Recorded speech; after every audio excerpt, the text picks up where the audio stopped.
gagawin mo to keep you safe? Anong procedure gagawin mo? Go back to your SMS. Nandoon po yun. The idea here is, alam mo lang po kung saan hahanapin yung code.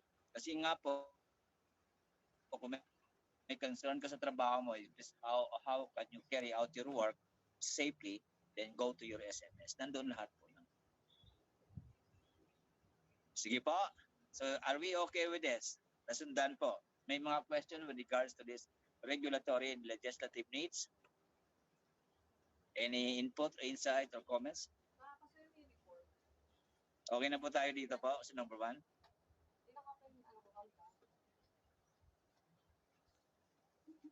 Okay, so let's proceed to number 2. So why do we do this? There is a need also of drills and training on board ship. That is the next question that we need to address here. We do that simply because that is operational need.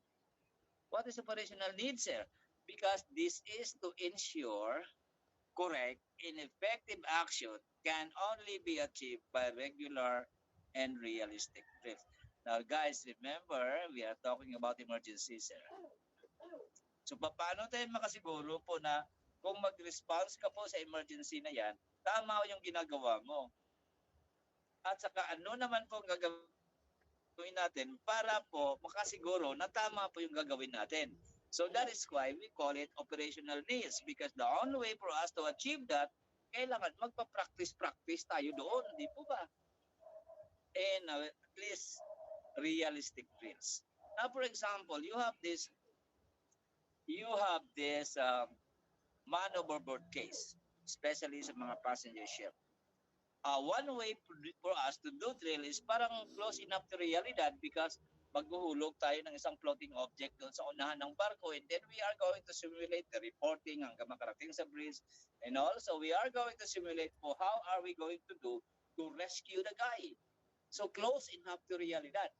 That's why we do that, because the purpose here is to rescue the guy. Kung hindi mo ulit-ulitin yung training na yan, yung drill na yan sa barko po, malamang-labang hindi natin ma-rescue yung guy. Then if hindi natin ma-rescue yung guy, he will going to die.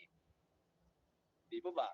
So yan po kung bakit na nagagawa po tayo ng training. That is operational needs. Ulitin ko po, operational needs, because this is to ensure correct and effective action can only be achieved by regular and of course realistic drills. That is need pangalawa.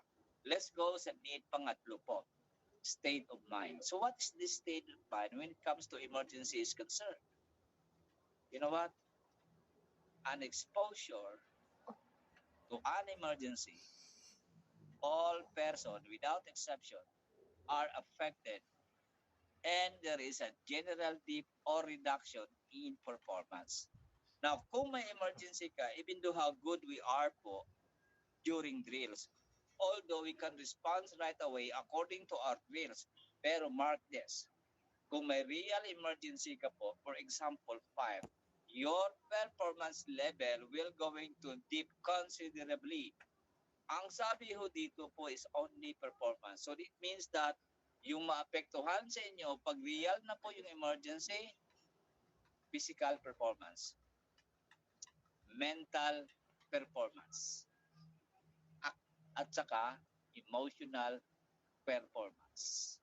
Lahat yan po magdidip, bababa yung performance level mo po. Because ang truth is, no amount of your training in drills will going to prepare you when there is a real emergency on board ship. Maski gaano po tayo kagaling mag-training doon, basta tunay na apoy ito halimbawa, naku, iba na po yung ating pagkilos-kilos doon.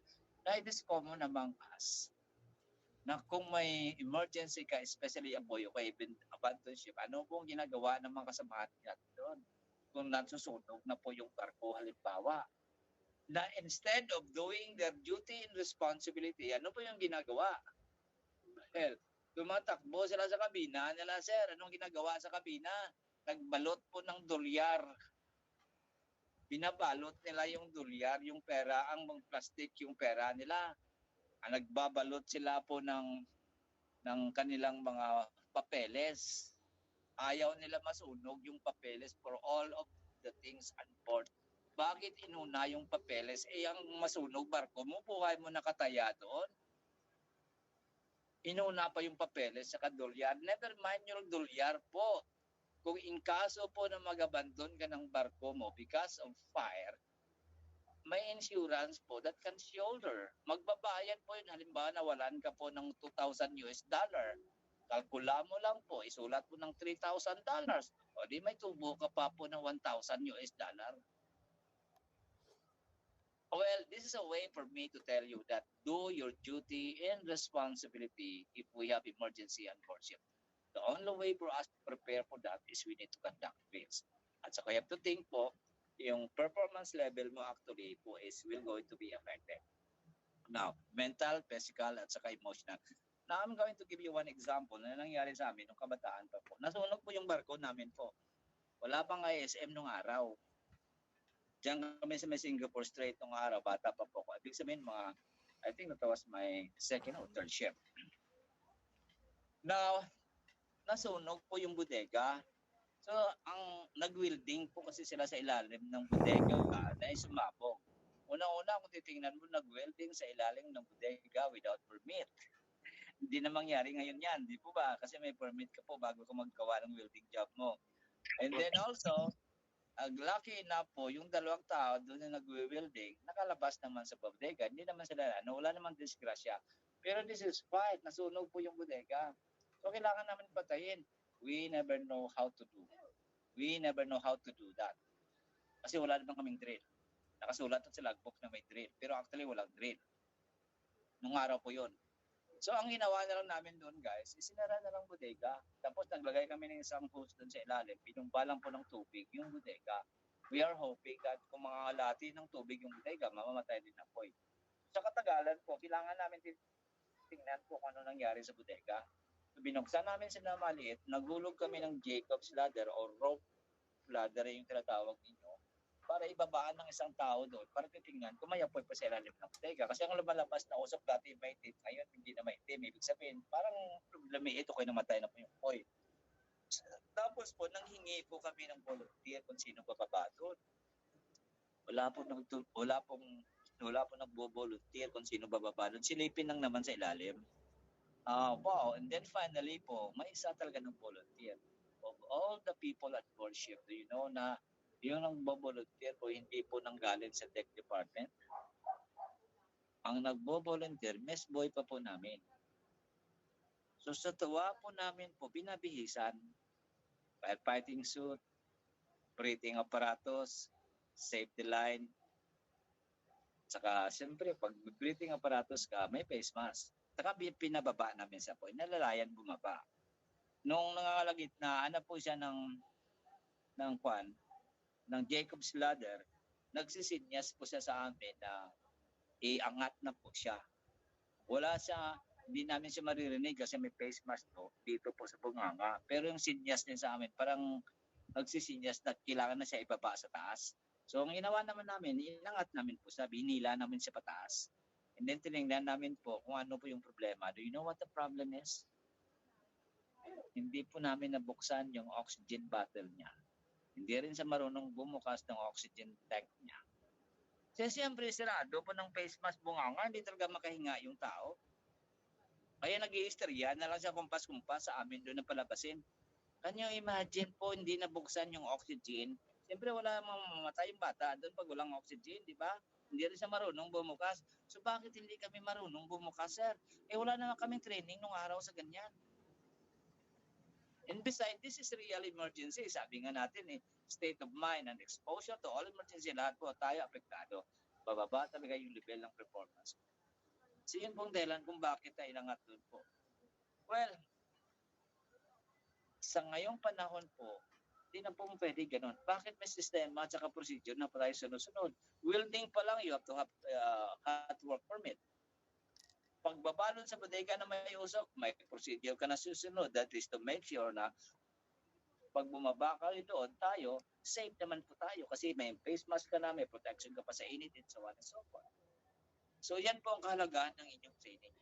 Because this will going to ensure na maganda naman po yung responses natin doon po kung may training. Maski apektado ka po yung isipan mo, physical performance mo, saka mental performance mo, as long as you have this training, I think you can cope with that. But what about if pag wala kang training, ano kaya mangyari pag wala kang training? Sa barko.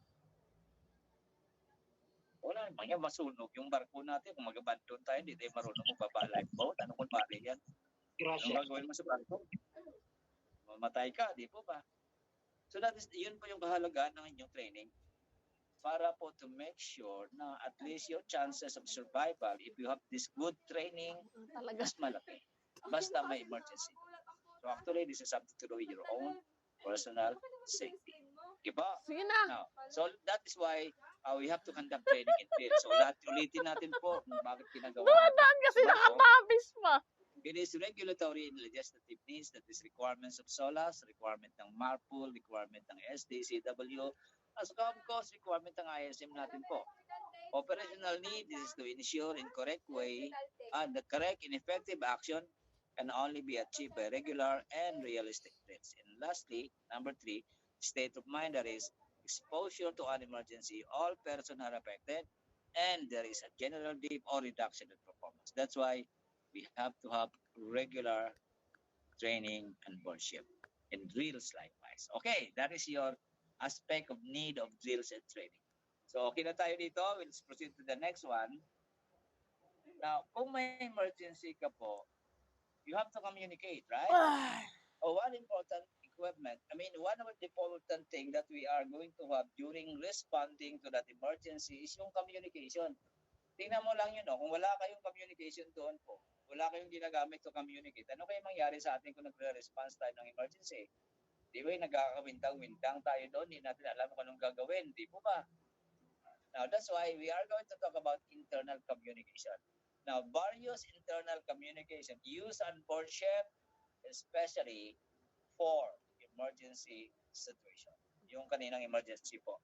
Number 1 on the list, you have the telephone po. Now, I think you are familiar with this kasi po sa mga kwarto natin po may telepono, sa mga common places ng barko may telepono. Cellphone pa nga kayo, di po ba? So we can use those so that we can communicate during emergency. That is telephone. And number 2 on the list, you have the emergency powered sound operated phone. Now, this type of communications device na ginagamit natin sa barko na we can use also during emergency is so luma na po. Lumang-luma na to na equipment. So you might wonder, sir, bakit lumang-luma na ginagamit natin yon? That is a good question actually. Magandang tanong po yun. Sagutin natin po yun. Now, ito po yung mga sound emergency powered or sound telephone or sound operated phone. Iba doon po, operates by means of backup battery source. That is 24 volts. Pero mayroon din naman po na wala na kailangan baterya. So the way that we can use this, for example, we need to wind it up first, then you can use it. The reason why we have to have this is what about po kung lahat na po na power source o main power source which is the generator, backup power source po which is 24 volts, ubos na po lahat because of that log dealing with emergency, anong gagamitin mo to during emergency? So your last option will be this. And they are considered to be one of the critical radio communication equipment that we have on our ship. Critical to the point where they are located also doon po sa critical location in our ship. Makikita mo yan sa briefs. Makikita mo yan po sa engine control room. Makikita mo yan sa steering room, sa timon ng makina ng timon. Makikita mo yan po sa emergency generator room. You can even have this doon sa workshop ni Peter sa main engine. So ito po yung mga lokasyon, maliban sa workshop, considered to be critical location and workshop. Sa lahat po na critical location natin po sa barko, that we can operate because critical, we can operate in emergency situation as long as we have them. We have also one unit or one device which we call sound operated phone. And they are also subject during yearly inspection by the inspection body natin po. That's why we have to maintain this regularly so that in an event that emergency, mawalan ka na ng baterya o power source na kahit may isa ka pang magagamit ng computer. Right? Huh? Now, isa pa po sa number 3 here, we have the public address. I think you're familiar with PA Ano? system, di ba? Pwede natin to ma-operate sa bridge. Ito po yung lagi ginagamit ng kapitan to communicate all over the ship. Public address niya po. Of course, we can use the walkie-talkies, but karamihan ginagamit po yung public address. Okay po? And then you have the lifeboat PSM. Ang lifeboat PSM, this is handheld two-way BSF radio natin po. Yung parang walkie-talkie po to siya. Pero ito po kung cargo ship ka, we have 3 pieces of that. Isa kay kapitan, isa sa lifeboat number 1, isa sa lifeboat number 2. Now, in an event of emergency po, sa ating master list, one of you will be given responsibility to pick this up from the bridge and proceed to your lifeboat aside. So, kung wala naman sa mga crew na naka-assign dyan na kukunin nila sa bridge ito, most likely, it is assigned to the officer, the leader of the boat. Di po ba? So, sila magdadala na po noon. So, ito po ay parang walkie-talkie lang, pero this is designed for inboard emergency communication during when you are dealing with communication. Kasi yung ranges nila po malapit lang eh. At saka may battery sila na spare.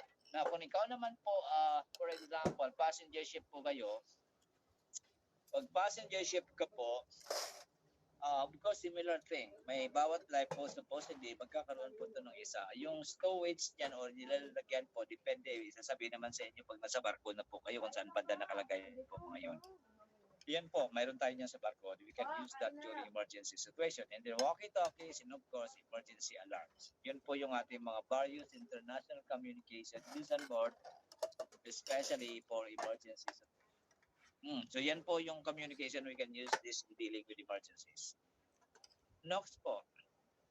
Now, tingnan ko lang po kung anong oras itong ating topic po na to. Kasi alam mo kasi po, ma'am sir, kung minomonitor po, araw-araw na lahat, minomonitor naman po kami. Pero alam namin po kung anong oras. Ano yung hira? So 11. So we write on time. Ano yung hira yun? Di ba may bagong? So we are going to Ano? discuss the next topic po. Now, ang next topic natin actually po is one of the longest Arte topic mo po naman. natin. Meatloaf. Bakit kasi yung kinain mo kagabi, meatloaf? One of the Yung most meatloaf kahit hindi prito masarap. kaantok na topic. Hopefully, hindi kayo antokin dito po. Because right now po, we are going to start with about marine environment. Now, yung ating learning objective dito po is like, ito mo naman po. Opo, naglobat po ako. Yung ating learning objective is take precaution to prevent Hindi naman po. pollution of the marine environment. So we are going to talk na po about yung marine environment. Saka ano naman po yung gagawin, at least ano po yung gagawin natin po para hindi natin ma-pollute yung ating marine environment. So that is the learning objectives natin po. So let's start with this. First of all, Mitsubishi kasi yun lang naman we are going to talk pwede nating about maasahan kapatid. Overview muna ng ating overview of shipping in the marine environment. So, ito po. The shipping industry plays a vital role in underpinning international commerce and world economy. And that is your role. That is our role, the shipping industry. Malaki po yung contribution natin po sa international commerce, even local commerce dito po, at saka world economy. Pang-daigdigan na ekonomiya po. That is the shipping industry. Now, knowing about this, you know that siguro kung ma-feel mo po yun, I think you are going to be proud of yourself. Di po ba? And that is the truth. Because malaki po yung ating maitulong sa pangkalahatang daigdig na ekonomiya, especially sa local ekonomiya po natin dito. Pumunta ka lang sa mall po. Sino po yung maraming kumakain sa mga restaurant? Lagyan mo yung sa tres, mall? para Di ba, malamig mga yung anak, tubig. mga asawa ng mga OFW, Ay, Diyos, mga ewan ko. asawa at anak ng mga sipira, samantala iba naghihirap. Mga overseas working OFW natin, pamilya nila Oo, is kay mama. Tubig ni masarap mama. ng buhay, di po ba? Now, Wala that is naman na po the siyang one kulang, contribution kung hindi, that we can have yung because we pagganap are na really, lang really sa plays a TV, very central important role sa ating world economy as well as international commerce. Malaki po ang may tulong natin dyan. And that is us, CPR. That's why I said you need to be proud of yourself because malaki po yung contribution mo sa ating ekonomiya pandigdigan sa local economy po. Now let's go to the next one. The next one po is the ships provide the only cost-effective method of transporting goods. I mean, the cost-effective method of bulk transport over great distances. I guess this is also true. Totoo po to. Kasi nga po, yung madala ng isang bulk carrier, kaya kayo dadali ng isang aeroplano po yun. Siguro, kapatid, at Well, madala naman po, pero pabalik-balik siya. Yung Diyos So mo. it is cost Parang effective. kinetics yan. Of course not. Malaki yung pride, di ba? So balik-balikin ba ng aeroplano yun eh? Kung ilang balik pa yan, di ba? Mga isang bulk carrier, 200 metric tons, 200,000 metric tons. Naku, isang buwan na balik-balik yung aeroplano, hindi niya maubos yun. Saka maraming gastos. So only ship can do this. It is ships provide the only cost-effective method of transporting goods over long distances. Now, let's go to the next one. The history of shipping has been a glorious one, and today it is truly golden age. Well, I believe in this word na truly golden age. Why is that so? Titingnan mo po Oo, yan nung eh. pre-pandemic Dumadaan nakatabi. years. Wala po noong pandemic, marami na rin sa atin po nagtatrabaho sa barko. What about pandemic days? Wala, tingga. Di po ba? Tigil po yung shipping industry nung araw, nung Lagi nagka-pandemic ko po po. kasama yung... And then a couple of months after that, bumabalik na po dahan-dahan. And today po, yung level or number of people, seafarers, na dinideploy lang na po sa ocean-going vessel, nalampasan na natin ngayon during pre-pandemic days. Marami noon, pero nung after pandemic days po, for example today and going forward, mas marami na po yung dinideploy na seafarers kumpara noong pre-pandemic days. So it is truly golden days Parang because matawang yan. marami na po sa atin na kapag balik na sa trabaho, Hindi po. Tama Ibibigay lang. po natin Kung ano yan yun? para depensahan tayo ng abogado natin. yung Gaganap. talking about, Lagyan mo nga tonte, let's tres. say, cargo ship, yung numbers noong Opo. pre-pandemic days, halos pantay na po Kasi yung po, numbers yung ngayon. abogado... Pero why is it truly Ano? golden age? Because yung nakakapagbigay talaga ng malaking contribution na ang yung numbers ng seafarers na dineploy ngayon po is mas marami na po ngayon during pre-pandemic days. It is because backup, kung ano yung... of cruise ship. Yung numbers po ng cruise ship, nalampasan na nila po. Sobra na po marami na mga taga-cruise ship na na-deploy na po. Lampas na po sa pre-pandemic figures. Kaya masasabi natin po na it is truly golden age because of that increase of number of seafarers, especially sa mga cruise ship who had been deployed na po Tornado. sa mga cruise ship. And those also are waiting to be deployed. Naka-process na po ito. Nag-aantay na lang yan i-deploy. Nalampasan na natin yung figures. Kaya po, I cannot readily say that yes, it is a truly golden age. Okay ba? Now next po. So sa point kanina po na sinasabi ko na you have to be proud of yourself, ano po yung basihan natin dyan? Kasi po noong pandemic days, natigil si deployment. Di ba? Because of the restriction ng travel, because of the COVID-19. Pero pagkatapos noon actually po, March was the first lockdown, March 15, if I'm not mistaken. And a couple of months after that, yung mga international body nag-lobby po, ibig sabihin, try to convince international leaders, yung ating mga stakeholder, nag-ngampanya po na kung pwede na daw po ibuksan yung shipping industry. And true enough po, dandahan naman nagbukas doon. Hindi lang yung Ginagawa siguro mo, na ba't po na yun, binabangga pero mo? actually po 4 months after that, Ayun po, dandahan na wala po yun. naman pong problema yun. Sa pagpapato, huli na lang Now, po yung abogado. Now I said that binalik ko kayo sa unang bahagi po din. Kasi nga po, during those time po, yung may isang very important person, stakeholder sa ating maritime industry Tama po yun. na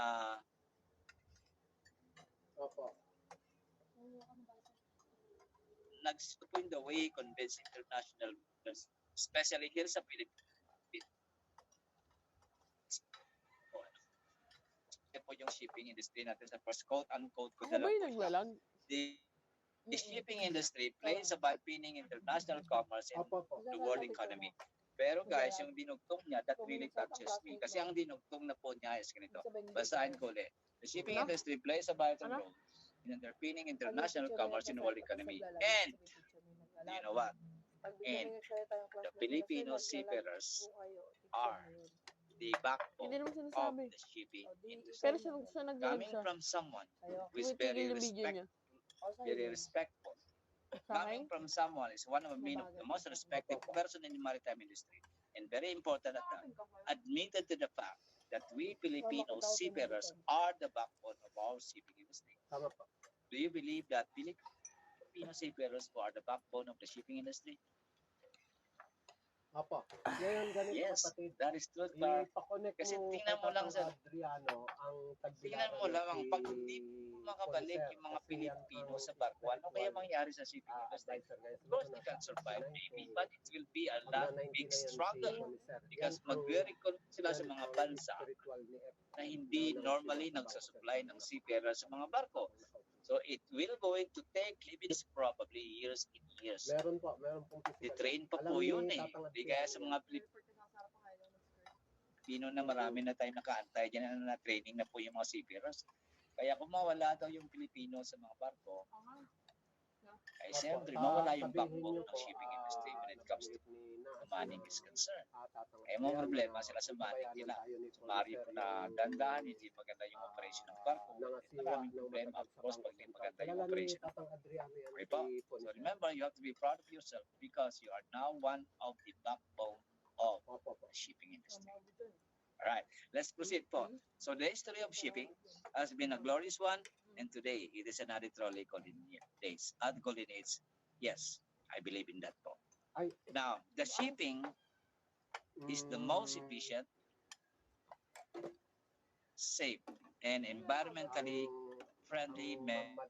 Ay, ang Mami Malu, Ito ay yung barko marami kaming Pagkain was ng baby. constructed to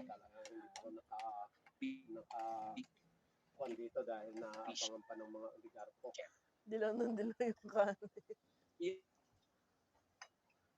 Yung barko po is constructed to be sailorman. Yung design ng barko po, especially if you are cargo. It is safe, efficient, environmentally friendly because. So saan nangyayari po yung problema? So basahin natin sunod po. Sabi ko The nga, ship version, however, sabi ko nga, wala bang ano? ang however, ibig sabihin, Wala bang subalit, face lahat? ngunit, datapwat, di ba? Yun ang however. So ibig sabihin, mabasa mo po yun, ibig sabihin may problema. Hindi, simula nung Sunod yan pandemic ganito problema. na. So saan po yung problema? Ulitin natin Hindi, po. kasi, The shipping, ibig sabihin yung online barko po, lecture is lang naman kasi.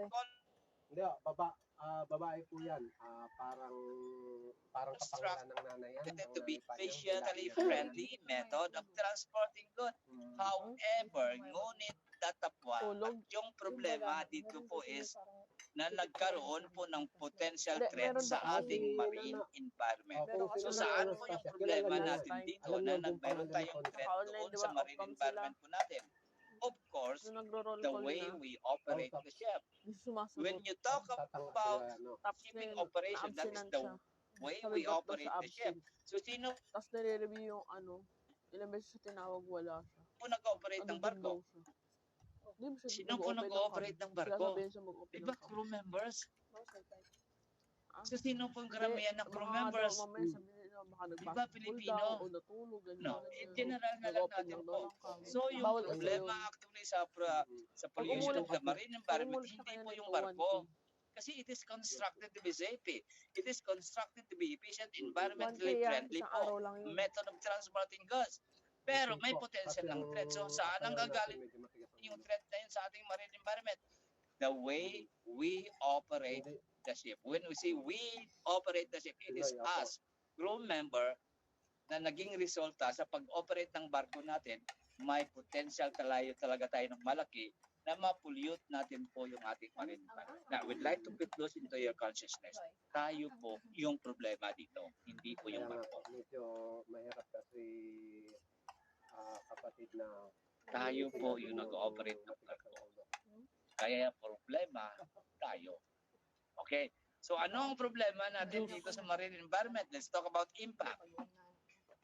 Environmental impact of shipping. Unahin natin po ito.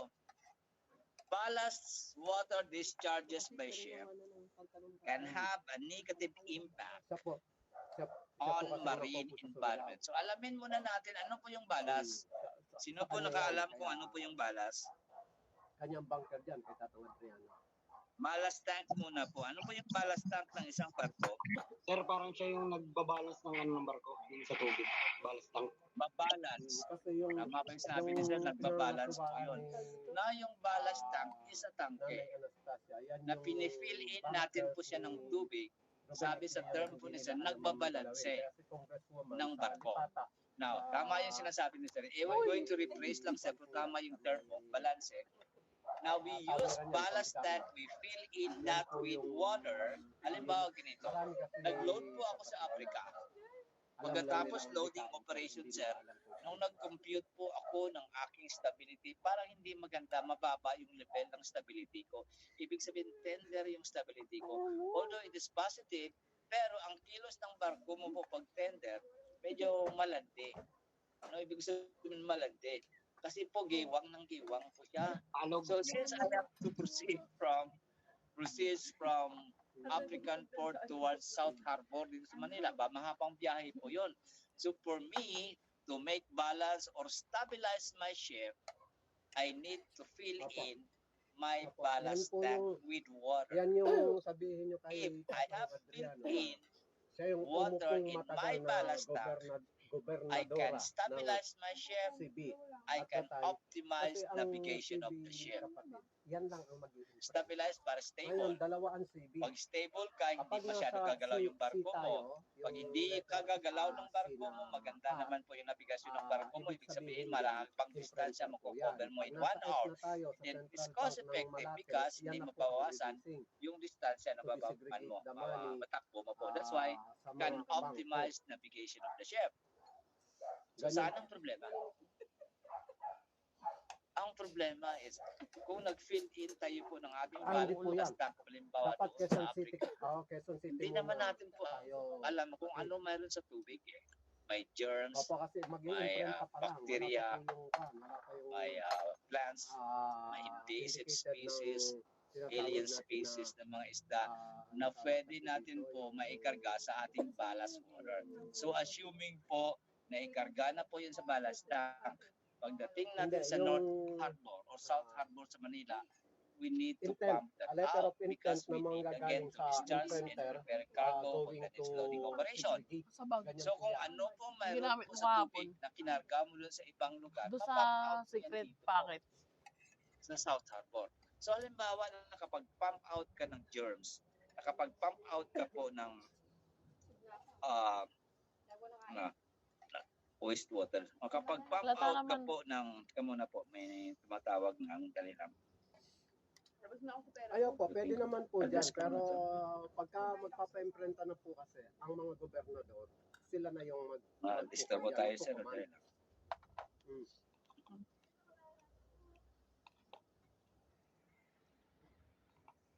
Saan na yan? Okay. Now, let's address po yung tubig, ballast water. No, di ba? So, kung nag-pump out na po ako, At least ngayon kapatid, alam natin po. kung Saan ano tayo po yung tutungo? mga animals, ano po yung plants doon, ano mga viruses, mga Pero bacteria. babasahin ko muna Karamihan siguro sila nito po kung yan include sa panahon. na native, invasive, nuisance, exotic species that can cause extensive ecological and economic damage to the Opo. aquatic, especially the invasive species. Now, how about bacteria and germs? Amakin mo nagkarga ka ng germs galing Africa. So, tapos bacteria galing sa Africa na Pakitext na pump out mo po yung yun dito. pangalan niya. Yung katawan natin siguro hindi pa trained to respond to that kind of strain ng bacteria or viruses. So, hindi tayo magkakasakit, di po ba? But one of the most devastating effect po when it comes to your marine environment Meron po is yung mga invasive species. Now, do you know the story? Do you heard about one po? Do you heard about ito example lang po, ano? Do you heard about janitor fish? Goodlen! Nakarinig kayo po ng janitor fish. Yes, sir. Janitor. Goodlen! Yes. Ang tanong po, nung araw, Len, janitor fish ba sa tara. Pilipinas? Wala po. So, saan ang gagaling si janitor fish? Kaya siguro sa ibang bansa, nagpapit ng balas. Balas ng Exactly. Kasi according to what I have read is, maaari po nang galing po yun sa mga barko na nag-pump out ng balas. So, I'll tell a story about janitor fish. Kasi doon ko sila nauna nakita po sa Marikina River. Because I was living along that area nung araw nung binata pa po tayo. Nauna ko nakita si janitor fish is doon po. So, maaari daw na na-pump out yan galing barko. So, nung nakalabas sila naglangoy po sila, may passport siguro, kaya hindi nasita ng immigration. Nag-stow away na lang dito sa Pilipinas. And then finally, kunwari, nakarating sa nakarating po sa Marikina River. Nung una nakita ng mga local inhabitants doon sa Marikina River, yung janitor fish, they are very happy about that. Bakit masaya sila na nakita? Sabihin nga ako, nare-record kasi. Kasi po, this is another source of food. Isda po yun eh. Although alien sa kanila, pero di ba, ang saya. Yung masyadong masaya doon po, you know who? Yung mga standby na mahilig po bumili ng ginbilog, di ba? Tapos punta sa ilog, kuha ng isda para pamulutan. They are very happy about that. Akala kasi nila, another source of food. Pero nagkatagal po, they realize that parang hindi siya fit for human consumption. So, ang nangyari po, wala na po nang Kung huli. kailan ka magtuturo. Dahil wala nang huli, wala na kumakain sa isda na yun. Lalong dumami. Hanggang finally, dumating po sa punto ng janitor fish doon sa may Marikina River. Sila na po yung hari ng tundo doon sa Marikina River. So, anong ibig sabihin ng hari ng tundo doon? Sila na po occupying top of the food chain. Ibig sabihin, wala na pong kumakain sa kanila. Sila na po kumakain na maliit na isda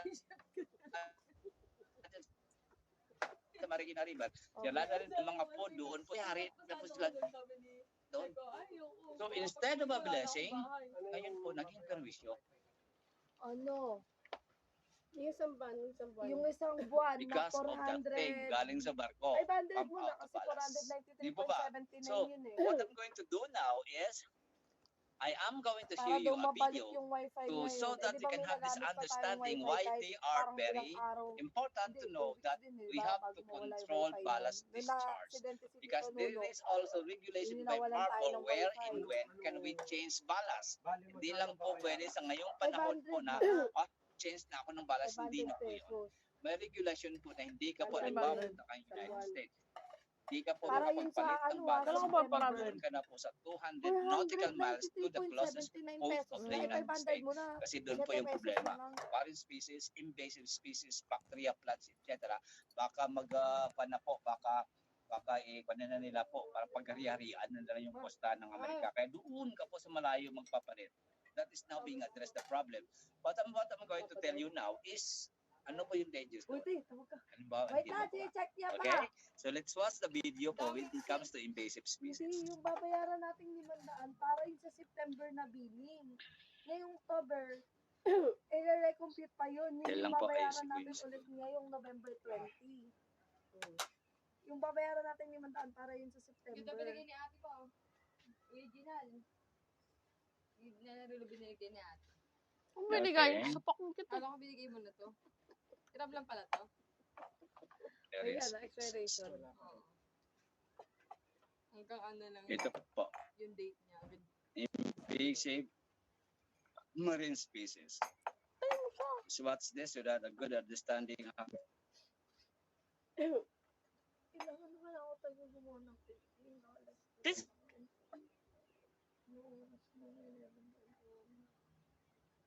Kaya pa ba? Mamaya. May bahay na kayo wifi na disconnect dito sa fish looks like a giant sea butterfly. It has Mana eh. 300. Eh, pwede mo sa The Mediterranean poses a major threat to the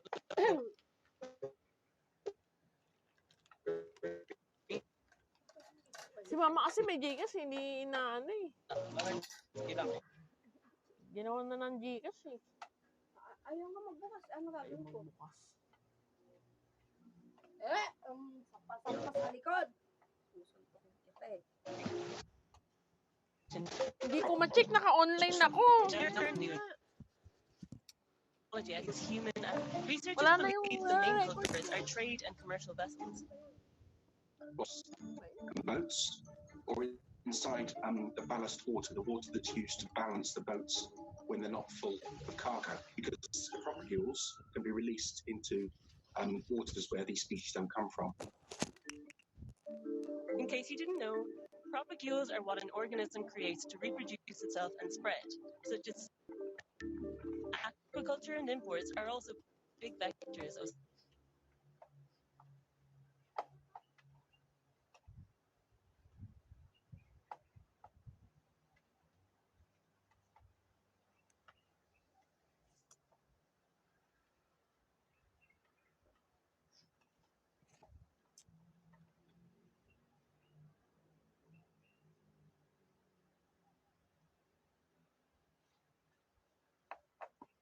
Lalabas ko na ito. Lalabas ko na.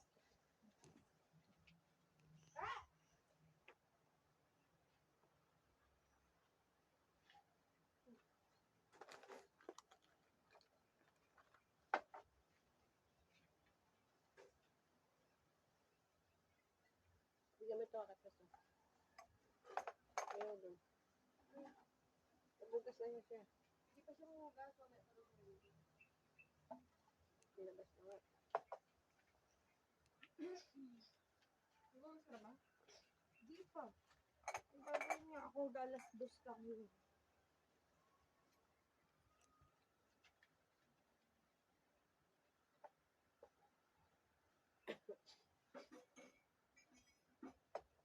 Ano? Ma-out na ako.